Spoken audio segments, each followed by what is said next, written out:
Bronchiectasis is one of the most common chronic airway diseases we see in pulmonary medicine, and one of the most misunderstood.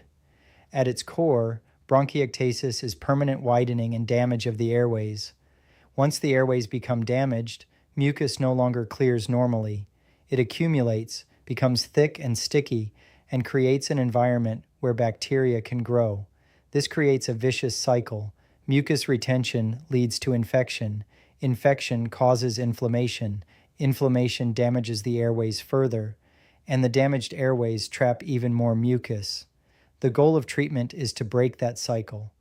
Worldwide, tuberculosis remains one of the most common causes of bronchiectasis.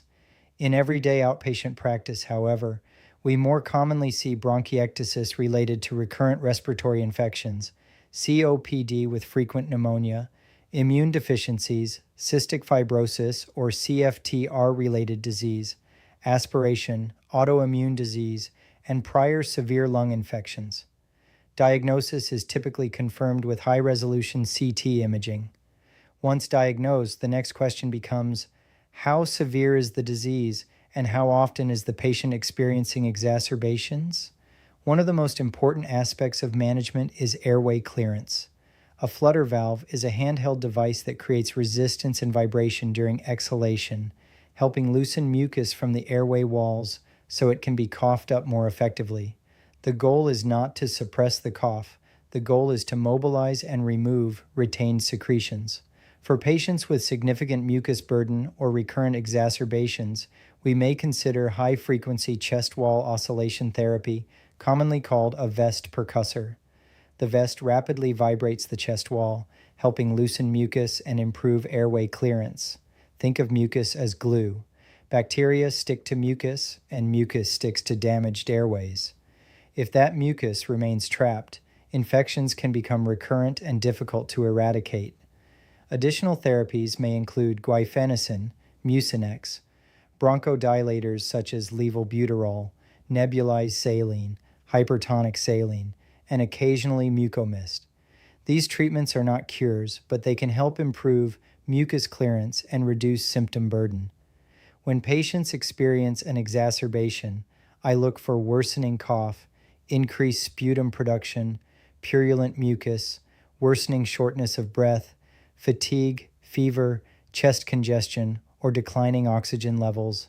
Whenever possible, sputum cultures should be obtained because bronchiectasis patients often grow organisms that require targeted therapy. One of the most important organisms we encounter is Pseudomonas aeruginosa, which is associated with more advanced disease and recurrent exacerbations. Antibiotic selection should ideally be guided by prior cultures and susceptibility patterns. Levofloxacin is sometimes used when pseudomonal coverage is needed, but treatment should be individualized based on the patient's history and microbiology. Preventing future exacerbations is just as important as treating current ones.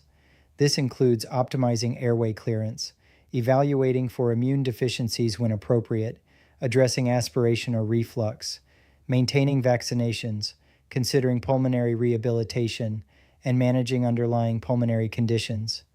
We now also have Brinsupri, or brensocatib, the first FDA-approved medication specifically for non-cystic fibrosis bronchiectasis. Unlike antibiotics, it works by targeting neutrophil-driven inflammation that contributes to airway damage and exacerbations. It may be particularly helpful in patients with frequent exacerbations, despite appropriate standard therapy. When I evaluate bronchiectasis, I focus on 4 questions. Why does this patient have bronchiectasis? Are we clearing mucus effectively? Are infections being managed using culture-guided therapy whenever possible? And is the patient continuing to exacerbate despite standard treatment? Bronchiectasis is far more than a CT finding. Left untreated, it can lead to recurrent infections, progressive airway damage, declining lung function, and hospitalization. The key is recognizing the disease early and aggressively breaking the cycle of mucus retention, infection, and inflammation. Question for you. When you see bronchiectasis on a CT scan, do you immediately think about airway clearance, or do you mainly think about antibiotics? If you found this video helpful, Subscribe to the Pulmonary Perspective for more real-world outpatient pulmonary and sleep medicine education.